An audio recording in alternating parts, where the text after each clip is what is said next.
Muchas gracias, profesor Alcides. Un saludo a todos. También quiero recalcar mi participación en FADA como docente de la especialización, porque mi coordinadora eso siempre me reclama. Entonces, a veces estoy en filosofía, ciertamente es mi alma mater, pero también apoyando fuertemente lo que es filosofía y desde el año pasado trabajando en posgrado de Facultad de Ciencias Químicas en el módulo de metodología de la investigación con los docentes de dos especialidades. Bueno, entonces un saludo desde la Facultad de Filosofía, agradecimiento a las autoridades que permiten que podamos nosotros, que no tenemos ningún cargo administrativo, participar de estos lugares que son súper enriquecedores. Y realmente quiero decir que desde que asistí a esta jornada aprendí más que lo que enseñé. O sea, cada vez que uno enseña yo creo que aprende porque uno tiene que estar siempre mirando las cosas nuevas y sobre todo en lo que es un poquitito la parte de investigación es siempre un mundo nuevo y ni qué decir hoy con las tecnologías de inteligencia artificial. Entonces yo quiero, profesor Alcides, marcar muy bien la diferencia en nuestros dos temas porque vos vas a hablar de herramientas para los docentes en aula y lo que yo voy a estar mostrando un poquitito son las herramientas para la búsqueda. Entonces le llamamos tecnología generativa porque producen un elemento que nos va a servir. O sea, en ese momento la inteligencia artificial lo que hace es producir un producto que nosotros vamos a utilizar y le llamamos también de alto nivel porque nos permite hablar o interactuar con nuestro idioma cotidiano, o sea, nuestra forma de hablar. Entonces, anteriormente lo que solamente podían hacer los que conocían los códigos de programación y podían mediante eso programar una computadora. Hoy nosotros podemos programar estas plataformas de inteligencia artificial para interactuar. Bueno, entonces la propuesta un poquitito es ir a mirar algunos lugares donde podemos realizar una búsqueda interesante cuando estamos hablando de una información científica acotada, necesaria, y en este sentido rescatar un poco el rol del docente en la actualidad, que ya dejó de ser el que sabe todo. El docente no puede acaparar todo el conocimiento. En ese sentido, entonces, hoy en día se convierte en una especie de curador de contenido en donde debe conocer, digamos, toda la variedad de información que existe para poder orientar a los colegas y a los estudiantes a elegir aquella información que es más interesante y más idónea. En el mundo de hoy nosotros tenemos una situación en donde hay un exceso de información muy contrario a hace 20 años atrás, ¿verdad? Que no teníamos ese acceso y hoy en día hemos ido al otro extremo. Cuando hacemos una búsqueda en internet tenemos un exceso de información y muchas veces no sabemos hacia dónde tirar, dónde ir a buscar y ni cómo seleccionar esos documentos. Entonces, lo que hoy quería compartir con ustedes son algunas estrategias para esta búsqueda y por otro lado mostrarles dos aplicaciones gratuitas que pueden utilizar para hacer esta búsqueda, ya sea que estén preparando sus materiales para sus clases, generando contenidos, o por ahí si es que son tutores de investigaciones o quizás se encuentren produciendo algún artículo científico. Entonces, primero que nada, señalarles que existen lugares especializados donde tenemos un conjunto de informaciones que están seleccionadas por temas. Podemos buscar muchas veces por autores y por áreas del conocimiento y estas son las que se conocen como bibliotecas virtuales. Por eso le llamamos búsqueda indexada. Indexada viene del inglés index, que significa índice. Entonces, una biblioteca puede estar especializada en un área en particular o en varias áreas, ser multidisciplinaria. Por ejemplo, una biblioteca multidisciplinaria vendría a ser el famoso Google académico que casi todos conocemos seguramente. Y yo me voy a referir a mi área en particular en la que más tengo conocimiento, vendría a ser eh, el área de la salud. ¿Sí? Voy a ir compartiendo los links, no se preocupen. Bueno, entonces, primera cuestión importante. Muchas veces cuando estamos preparando una investigación sabemos el tema, el área que vamos a abordar, pero a veces cuando inclusive estamos trabajando todavía en el protocolo, nos piden que establezcamos las palabras clave. Y esta es una cuestión muy importante que algunas veces genera confusión porque no sabemos de dónde sacar las palabras clave. El concepto de palabras clave entonces viene a ser algunas palabras que están estandarizadas en las diversas áreas del conocimiento, en donde se agrupan digamos, las fuentes de información alrededor de esa palabra. Y es muy importante que nosotros tengamos muy claro qué tipo de palabras vamos a utilizar. Una vez yo le pregunté a un grupo de alumnos cómo hacemos para sacar las palabras clave. Decía, vamos a contar y aquella palabra que más se repite es la palabra clave. O sea, eso un poquito todavía es el concepto que tenemos. Sin embargo, tenemos que conocer que existen lugares que nos sirven para poder orientarnos. Yo quisiera mostrar un primer lugar que es orientado específicamente al área de la salud y tiene que ver con es un sitio de la Organización Panamericana de la Salud. A pedido del público voy a estar compartiendo no solo la pantalla sino también los sitios. Voy a empezar a compartir mi pantalla. Entonces esto que acá tienen vendría a ser sería el descriptor en ciencias de la salud, en donde yo puedo estar haciendo una búsqueda de los temas, y aquí lo que voy a tener es una devolución de las palabras clave relacionadas con el área. Por ejemplo, si yo hago una búsqueda, por ejemplo, mortalidad materna, automáticamente tengo en este caso tengo un concepto, ustedes pueden ver ahí, que me marca que puedo utilizar, que mortalidad materna en sí es una palabra clave, y también tengo algunos términos alternativos sugeridos. Eso en el caso de que pueda llegar a elegir otra palabra. Entonces acá tengo como los sinónimos que puedo utilizar. Fíjense, mortalidad materna por riesgo específico, mortalidad materna por unidad territorial, mortalidad materna por zona geográfica. Son algunos términos alternativos que vamos a ir eligiendo si es que así amerita el área de nuestra investigación. Otra cosa muy interesante de este sitio es que nos permite tener un concepto. Muchas veces cuando hacemos investigación y estamos trabajando en la conceptualización de las variables, decimos, bueno, ¿de dónde? ¿Qué material voy a usar? ¿Qué libro voy a elegir? Porque muchas veces una variable puede tener varios conceptos. Sin embargo, este sitio justamente utiliza el concepto del área de salud específica en particular y habla de que muerte materna es la mortalidad materna es la muerte relacionada a las complicaciones del embarazo, parto y puerperio y abortos de una determinada población. Y entonces esto se puede utilizar como una cita bibliográfica para poder decir, bueno, yo saqué este concepto de tal parte. En este caso es el descriptor en ciencias de la salud de la Organización Panamericana de la Salud. Otra cosa muy interesante vendría a ser los calificadores permitidos para esta palabra clave en particular, y me permite identificar aquellas subáreas que yo puedo ir indagando dentro de mortalidad materna. Por ejemplo, historia, tendencias, etnología son algunas de las áreas que yo puedo ir eligiendo como pertinentes para la investigación. Entonces, de esta manera yo puedo buscar varias palabras, y aquí tengo, por ejemplo, si mi término sería depresión, acá tengo 21 resultados, ¿verdad? Depresión endogámica, y ahí donde dice detalles veo justamente lo que acabo de mostrarles: depresión química, depresión vascular, ciclo tropical, que es una depresión tropical, y ahí vamos eligiendo, como ustedes pueden ver, cuál es la palabra clave que a mí me va a resultar más útil. Para el resto de las ciencias sociales, un tesauro, el tesauro europeo, es justamente este, voy a compartir también ahí. Vendría a ser para el resto de las ciencias sociales. Si ustedes quieren ir mirando un poquitito, sería súper interesante.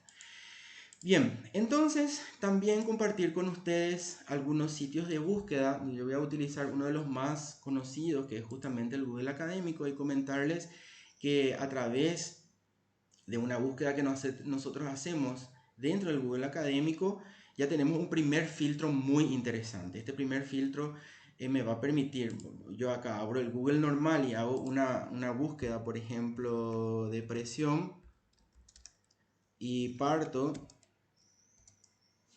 perdón, de presiones con S, presión y parto, tengo 9 millones de búsqueda, de resultados. Sin embargo, si esta misma búsqueda hago en Google Académico, de 9 millones paso a 19 mil. O sea, un primer filtro muy grande es buscar en un sitio indexado. Eso es primera estrategia que quiero sugerir. Entonces, siempre utilizar un sitio indexado. Acá tenemos mucho, por ejemplo, Reba de Conacid.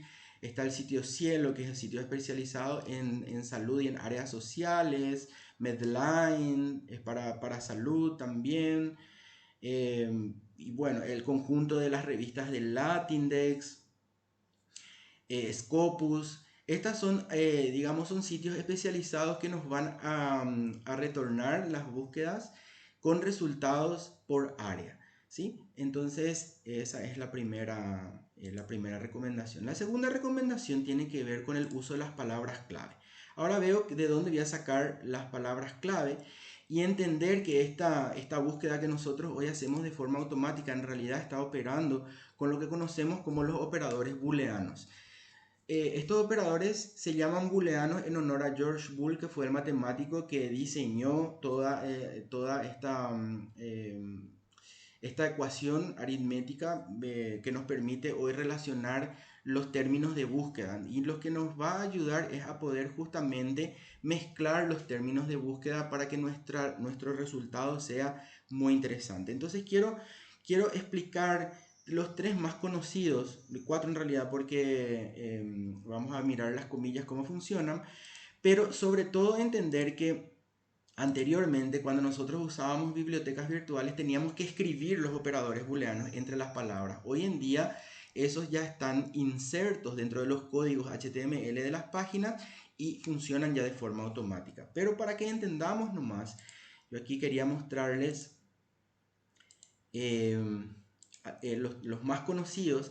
El primer operador booleano más conocido es el AND, que en inglés significa y, ¿sí? Entonces, lo que hace este operador booleano es operar dentro de lo que sería el espacio. Cuando yo coloco una palabra clave y pongo un espacio y ubico otra palabra clave, entonces de esa manera lo que hago es estar implicando que ambos términos tienen que juntarse. Entonces vamos a suponer, acá tengo un ejemplo. ¿Se puede ver la pizarra que estoy proyectando? Es excelente, gracias. Vamos a suponer que el concepto A va a ser, por ejemplo, psicoanálisis. Y el concepto B vendría a ser hipnosis, ¿sí? Cuando yo utilizo este operador booleano, lo que estoy consiguiendo es que se solapen. ¿Cómo? Entonces lo que estoy acá consiguiendo es esta combinación de ambos conceptos. Estoy pintando el área donde se van a combinar estos conceptos. Ustedes ven que aquí, si nosotros pidiésemos que se busque solo lo que es relacionado al concepto A, va a buscar todo lo que está dentro de este círculo, y del concepto B lo mismo. Pero cuando combinamos a través de un espacio, que es el operador booleano AND, solamente me va a dar el resultado de esta combinación. Por lo tanto, vamos a ver si es cierto. Miren, si yo buscase depresión por un lado solamente, voy a tener 83.200 resultados. Sin embargo, aquí yo puedo dar un espacio y voy a dar, por ejemplo, postparto, parto, perdón, ahí. Entonces, al mezclar estos términos de 83.000 bajo a 19.000. ¿Y qué pasa si es que agrego un tercer término de búsqueda? Entonces, por ejemplo, parto prematuro. Sería lo mismo, agrego un término más, entonces eso va a ir bajando. Lo que voy a hacer entonces, al agregar un término más, entonces vamos a suponer un tercer término, vendría a ser aquí. Lo que voy a estar consiguiendo es acotando aún más la búsqueda y achicando mis resultados, que serían esta partecita de acá. Por lo tanto, una segunda estrategia de búsqueda sería utilizar una combinación de palabras clave para poder disminuir la cantidad de resultados. Ustedes van a ver que cuanto más términos de búsqueda pongamos, va a ir disminuyendo aquí la cantidad de resultados, que es lo que nosotros queremos hasta llegar a un término más, digamos, exacto. Y bueno, así también tenemos otros operadores que quiero mostrar por aquí. El operador OR vendría a ser lo propio, pero vendría a, vamos a ver, dado tres términos de búsqueda, el operador OR, lo que nos va a ayudar entonces es a buscar en todo, vamos a ver un poquitito acá, sería en todo Internet, sería todos los tres conceptos por separado, ¿sí? Entonces, con el operador OR lo que hacemos es buscar por separado cada uno de los términos. Entonces, de esa manera ampliamos los resultados. Miren, si es que yo pongo, por ejemplo, en este caso, depresión, parto y prematuro está funcionando con el AND, ¿verdad? O sea, disminuye la cantidad de resultados. Pero si yo pongo aquí el operador OR, entre ellos, vamos a ver si es que aquí, entonces de 16.000, vamos a ver, voy a hacer la búsqueda en el filtro especializado. Aquí donde dice con al menos una de las palabras, entonces vamos a ver que, ahí sería,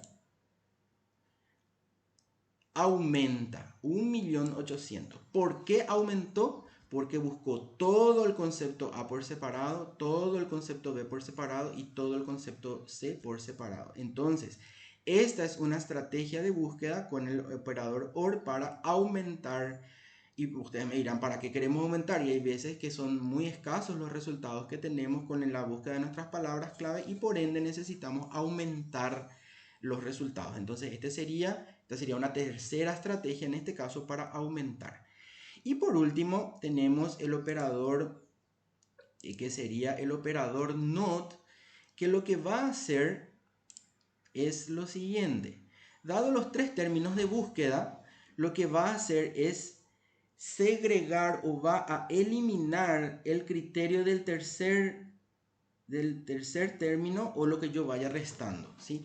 Entonces va a buscar la confluencia entre los tres términos, pero le va a restar lo relacionado a este término en particular. Por ejemplo, vamos a tomar otra vez nuestro ejemplo con el AND, ¿verdad? Acá tenemos depresión, AND, parto, AND, prematuro. Y yo voy a eliminar uno de estos términos. Por ejemplo, prematuro. Quiero sacar, entonces el operador NOT se utiliza con el signo menos. Entonces voy a restar todo aquello que tenga que ver con este tercer concepto y obviamente va a bajar, ¿sí? Entonces este operador me permite disminuir también el resultado. Voy a hacer esto nuevamente en el filtro, aquí. Entonces depresión, parto y sin las palabras sería prematuro, ¿ok? Ahí. Otra cosa importante que tengo que tener en cuenta es a través de este filtro me permite ver dónde voy a buscar estas palabras. Me dice en toda la extensión de la fuente o en el título de la fuente. Este es una herramienta, esta es una herramienta muy muy linda porque como dice su nombre, ubica estas palabras clave no solo en el cuerpo del artículo, que puede ser tanto en su título como en su abstract o en el cuerpo, inclusive en la bibliografía, y lo busca exclusivamente en el título. Entonces, de esta manera, nosotros disminuimos drásticamente. Ustedes pueden ver ahí que tenemos 9 resultados nomás ya. ¿Sí? ¿Por qué? Porque todas estas palabras estamos buscando en el título. Entonces, de esta manera podemos nosotros acotar de una forma muy práctica aquellas fuentes que nosotros necesitamos. Y entonces aquí, al señalar también algunas herramientas de lo que es el Google Scholar, tenemos acá identificar esta fuente, tenemos el nombre de la fuente, tenemos el área donde podemos ver, esto se denomina el área de filiación, donde están los autores, el nombre de la revista, el año y el lugar donde fue publicado, una pequeña introducción del texto de esta fuente, donde podemos ver en qué parte están marcadas justamente las palabras clave que yo decidí usar. Y aquí tenemos en citar, por ejemplo, la forma de citar en los diferentes modelos. En este caso acá tenemos cómo citar en el modelo APA de forma correcta, pero sobre todo lo que yo quiero señalar son dos herramientas muy interesantes. La primera de todas ellas es la que tiene que ver con las versiones. Acá donde dice las versiones, está indicando que esta fuente que está acá fue publicada en 3 bibliotecas distintas. ¿Y por qué eso es importante a mí? ¿Por qué me importa en cuántas bibliotecas fue publicada? Y justamente porque algunas veces entramos en la fuente que elegimos y nos sale el link roto o nos dice que ya no está disponible. Entonces necesitamos de esa manera tener una alternativa. Entonces, si ustedes se fijan, miren, contacto piel a piel inmediato, efectos sobre el estado de ansiedad y depresión materna posparto. Si yo abro las 3 versiones, me va a aparecer la misma fuente, pero en 3 bibliotecas distintas. ¿Pueden ver?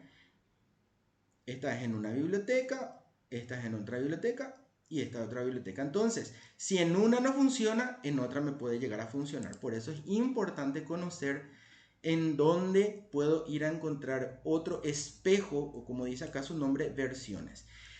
Y otro tema muy interesante para ir cerrando lo que es el Google Scholar es justamente de los artículos relacionados. Y algunas veces nos pasa, vamos a tomar acá como ejemplo nuestro resultado, que solo tenemos 9 resultados y de repente nuestra bibliografía nos pide, bueno, necesitas por lo menos 20, por lo menos 30. Entonces, de esa manera yo elijo como fuente uno de estos resultados.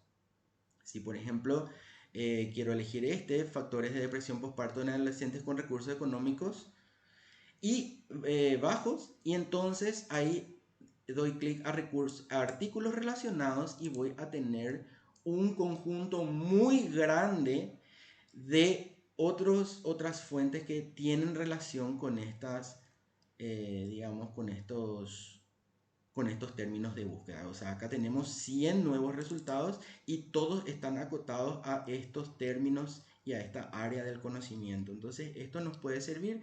Sería una cuarta estrategia para ayudarles a aumentar los resultados de sus búsquedas, ¿sí? Entonces, de esta manera, ver cómo el Google Scholar, de hecho acá ya tiene esto que es artículos relacionados, es una herramienta de inteligencia artificial que me permite justamente hacer una búsqueda con indicadores similares a lo que tenemos y vamos a ir usando.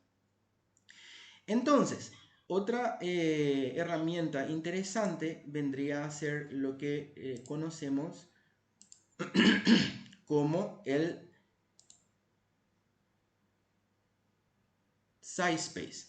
La diferencia, o digamos, la desventaja de este sitio que está en inglés, pero hoy en día podemos directamente instalar ¿cómo se dice? Es un traductor de página y entonces no tenemos problema.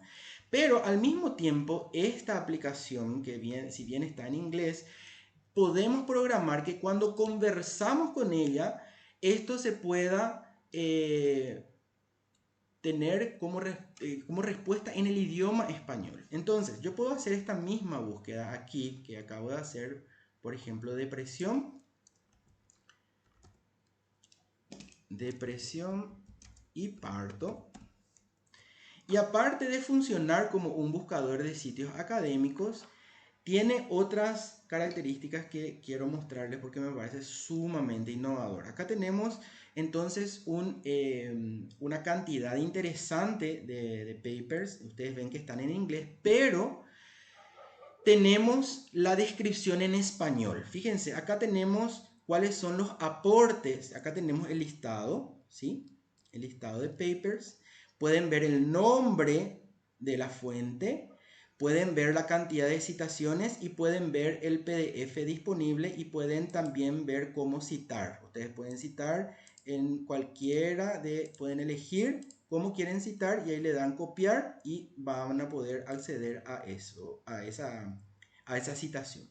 Acá lo más importante es que hay dos columnas que me están mostrando cada uno de estos artículos que aporta. Por ejemplo, este primer artículo no tiene esto, pero el segundo ya sí dice: este estudio encontró una asociación entre el maltrato durante el parto y síntomas sugestivos de depresión postparto. O sea, que ni siquiera ya necesitamos leer ni el abstract. Con esto ya tenemos una interpretación que está haciendo de esta fuente en particular.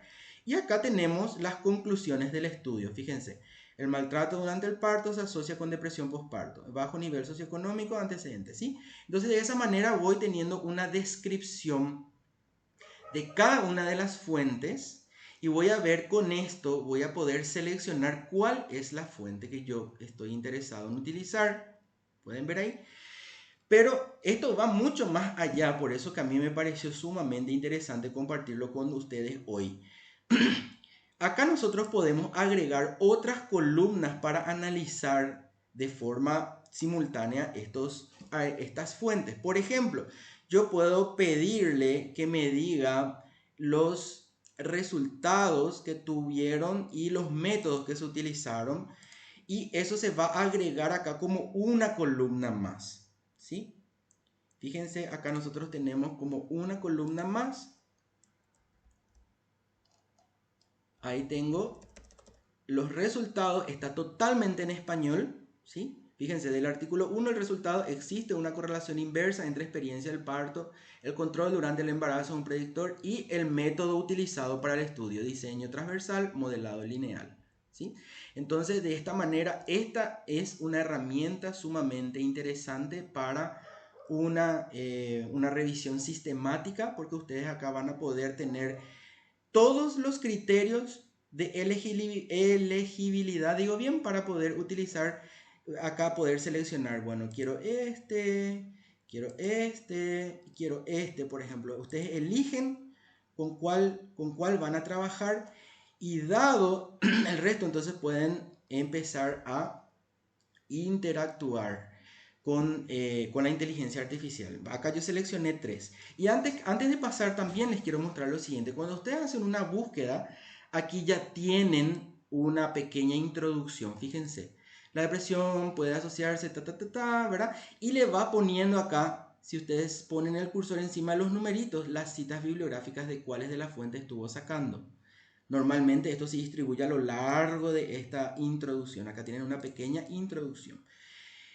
Y entonces, aquí yo puedo, voy a sacar los 7 que no me interesan, me quedo con los 3 que acabo de utilizar, y entonces de esa manera puedo preguntar. Acá tengo los 3 que utilicé, y acá puedo preguntar entonces en español cuáles serían las implicancias de lo aportado por los artículos para la atención del parto, por ejemplo, ¿sí? Esto yo pregunto y voy a tener una respuesta en español. Acá lo importante también sería qué tipo de prompts o qué tipo de entrenamiento, como dice el profesor Alcides, yo voy a hacer con la inteligencia artificial, y van a ver que cuanto más exacto, cuanto más minucioso, cuanto más acotado es el área que ustedes preguntan, entonces justamente va a ser mejor la respuesta que tengamos. Miren un poco lo que dice. Yo le pregunté cuáles serían las implicancias de lo aportado en los artículos para la atención del parto. Dice: el uso de la analgesia epidural del trabajo de parto durante el parto puede producir el riesgo de depresión postparto. Este es uno. Otro: la asociación entre intención de parto materno y no es significativa. El dolor crónico que afecta, ¿sí? Entonces él saca acá una relación, y acá podemos seguir preguntándole lo que nosotros queramos. Entonces, esto a mí me parece una herramienta fundamental para no solamente hacer investigaciones, sino también poder comparar fuentes y utilizar aquellas fuentes más nuevas. Y por último, como ya veo que yo puse acá mi propio cronómetro y me estoy quedando sin tiempo, quería mostrarles esta última herramienta que se llama ResearchRabbit, ¿sí? Les voy a poner acá en el chat también. ResearchRabbit sería este. Y el SciSpace. También les voy a poner en el chat la dirección, ¿sí? Esto sería SciSpace, que era la herramienta anterior. Entonces, ¿qué hacemos con ResearchRabbit? Con ResearchRabbit también es una herramienta de inteligencia artificial que me permite hacer búsquedas. Yo puedo aquí, a diferencia de SciSpace, que tiene límite porque es pagado, ResearchRabbit es gratuito y es para investigadores. Entonces, ¿qué es lo que yo hago acá?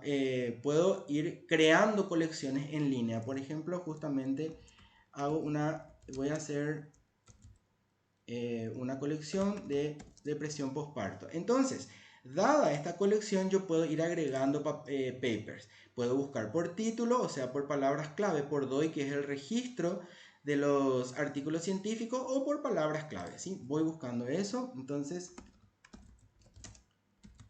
postparto. Hago la búsqueda, acá me dice si quiero que la búsqueda sea acotada al área de ciencias de la salud o todas las áreas. En este caso le digo solo ciencias de la salud. Y voy teniendo acá lo mismo. Un pequeño resumen con los autores, el año, el nombre de la fuente, y yo voy a ir, si hago el área de las ciencias médicas, casi todos los resultados son en español. Si hago todas las, en inglés, perdón, si hago todas las áreas, sí tengo resultados en español, ¿sí? Entonces, de esta manera yo puedo ir leyendo y puedo ir eligiendo cuál es la que a mí me convence. Voy creando mi colección. Se pone verde cuando elijo, ¿ven? Este no está elegido, no se pone verde. Este sí elijo, se pone verde. Entonces de esa manera me voy eligiendo. Una vez que yo termine mi búsqueda, esta colección que yo tengo acá puedo compartir a través de un link. Fíjense, voy a compartir este link con ustedes para que ustedes mismos puedan entrar en esta búsqueda que yo acabo de hacer. Y esto es sumamente interesante porque puedo entonces trabajar con un equipo de investigadores y una vez que terminemos la búsqueda yo puedo compartir con mis colegas para que ellos puedan utilizar esto. ¿Y qué es lo que esto nos ayuda a tener? Por ejemplo, lo mismo, tengo acá una vista de los artículos que acabo de tener. Acá yo tengo el nombre y tengo la cantidad de citas. ¿Sí? Por ejemplo, acá esto tiene una cita, acá sin citas. Y aquello que tiene cita, tiene la posibilidad, aquello que tiene cita, que está citado, yo puedo elegir y a partir de esta fuente, entonces hace un análisis y me tira que hay 15 trabajos similares.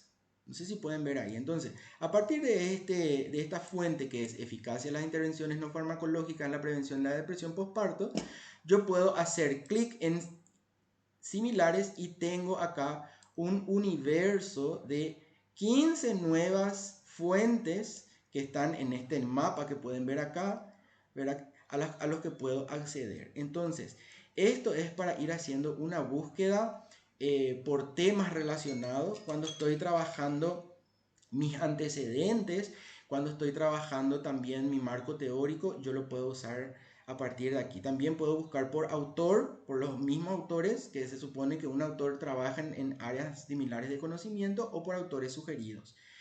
Entonces, esto también acá pueden hacerlo por línea de tiempo. Pueden tener ahí, por ejemplo, de los más antiguos. En este caso, el más antiguo es de 1990 y el más nuevo fue el del 2020. Bueno, entonces, para no extenderme, porque la capacidad de síntesis es altamente valorada en estos eventos y por respeto al tiempo de los disertantes, me quedo aquí. Hay muchísimas más herramientas que podemos seguir aportando y bueno, yo les animo a que puedan ser curiosos.